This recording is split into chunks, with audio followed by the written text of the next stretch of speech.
தென்காசி சாரல் கூட நீ இல்லாமல் வைகாசி வெயில் போல வாட்டுதே.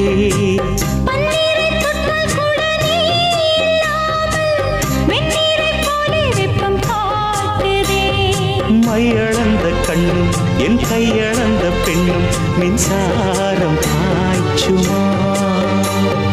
கல்லிருக்கும் கிண்ணம் என்னுள் இருக்கும் வண்ணம் உன் பார்வை பார்க்குமா. பக்கம் வா பள்ளி பாடம் சொல்லவா. அப்பப்பா தப்பப்பா இது முதல் இரவா. சொல்லவா ஒரு காதல் கதை. சொந்தம் நீ அல்லவா உயிர் வாழும் வரை. என் மூச்சிலும் என் பேச்சிலும் உன் பாடல் கேட்கும் தினம் தினம் தினம். சொல்லவா ஒரு காதல் கதை.